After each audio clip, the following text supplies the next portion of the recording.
Attorney of Fisk. So today's movie review is going to be on Endgame. Now, if you haven't already seen Infinity Wars, please do. And if it's been a while since you've seen it, I recommend seeing it again. It definitely helps make sense of the movie because a lot of those things definitely tie directly into it, as you would assume. Now, my thoughts on the movie overall, it was definitely satisfying. I did like it. Now, there were some things that I think could have been done better, and there were definitely some parts that dragged. You know, at the beginning, while they were trying to explain the story, there's definitely a tough 30 minutes in there in that first hour.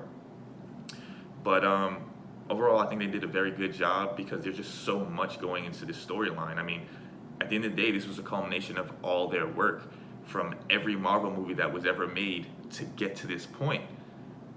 Now, the way that they broke up this 3-hour movie was essentially in 3 parts. You had the sad, kind of somber part in the beginning where everyone was really depressed.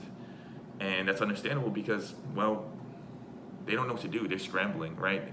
The end of the days just came, the apocalypse. Thanos killed everyone, 50% of people. And what do you do when all your loved ones are dead? What do you do when the people that you look to for support are gone?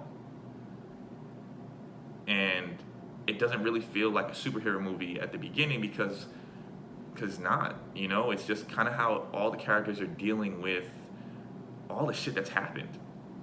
And then you go into the next part and it's just about hope and what are they going to do next and how are they going to do it and is it possible? And then you get into that third part where then it feels like a superhero movie. Then you kind of get those big action scenes and you get everything that you would expect from a movie. And in that sense, Infinity Wars was a better superhero movie. But as far as plot and storyline, I would give it to Endgame because they did kind of bring all these characters together and it was kind of in a more in-depth way. And you really they developed some of these characters way more than you thought they would have time for in this 3-hour period. And you really got to see what was going inside their heads. So overall, in a scale from 1 to 5, I rate Endgame probably a 4. So that is great.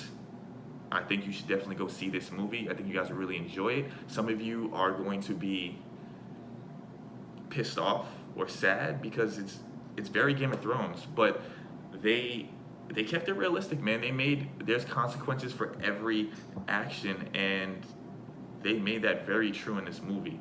You are going to see the consequences of everything that's happened so far and decisions that they made in that movie as well.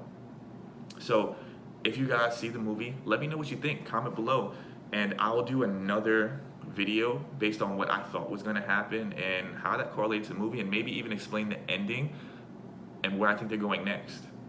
But if you do me a favor, just like, subscribe, and comment. And until next time, do what makes you happy.